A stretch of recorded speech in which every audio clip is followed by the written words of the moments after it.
নমস্কার। দেখে নিন পশ্চিমবঙ্গের আজকের প্রধান খবরগুলি। রিচা ঘোষ বাংলার গর্ব, পাহাড়ে বাধ্যতামূলক নয় বাংলার মাটি বাংলার জল।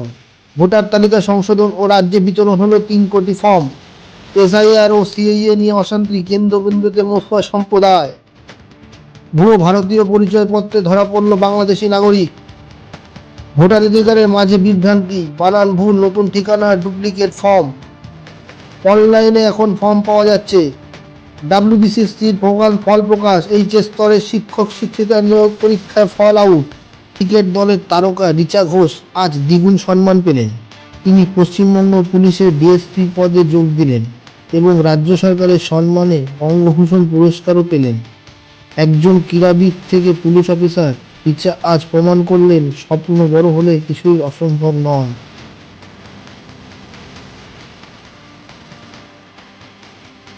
জিটিএ ঘোষণা করেছে দার্জিলিং ও পাহাড়ি এলাকার স্কুলগুলিতে রাজ্যগান বাধ্যতামূলক নয়।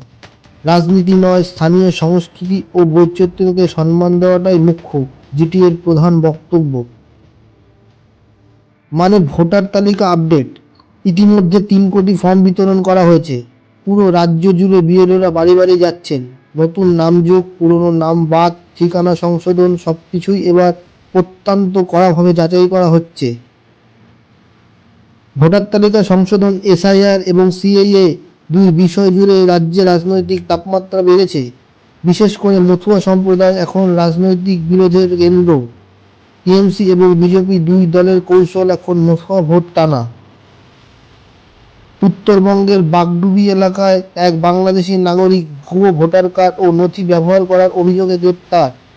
এটি ভোটার তালিকা সংশোধনের প্রক্রিয়া নিয়ে নতুন প্রশ্ন তুলছে। ফর্ম বিতরণ হচ্ছে, কিন্তু কি যথেষ্ট যাচাই হচ্ছে? এসআইআর নিয়ে মানুষের বড় অভিযোগ, নামের ভুল, বানান, ঠিকানা ভিন্ন দেখাচ্ছে। অনেকেই একাধিক ফর্ম পেয়েছে। মানুষের প্রশ্ন, আমার ভোট কি বাতিল হয়ে যাবে?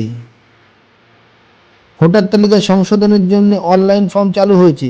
যাদের বাড়িতে ফর্ম যায়নি তারাও এখন নিজের নাম আবেদন করতে পারবেন। ডাব্লিউবিএসসিসির উচ্চ মাধ্যমিক স্তরের শিক্ষক নিয়োগের পরীক্ষার ফল প্রকাশ করেছে। প্রার্থীরা এখন স্কোরবোর্ড ডাউনলোড করতে পারবেন এবং পরবর্তী ধাপ ইন্টারভিউ।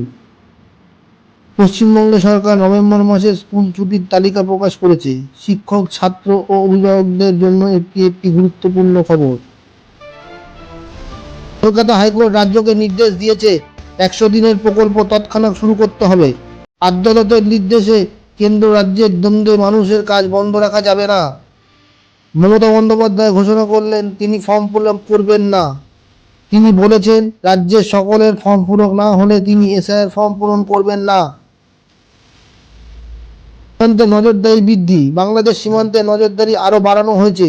সিসিটিভি ও আধুনিক স্ক্যানার ব্যবস্থাপনা তৈরি হয়েছে বাংলাদেশ সীমান্তে। অবৈধ সম্পত্তি জব্দ, দুর্নীতি তদন্তে গতি, এন্ট্রি কর্পোরেশন সেল বেশ কিছু সম্পত্তি সিল করে দিয়েছে, তদন্ত ত্বরান্বিত হচ্ছে।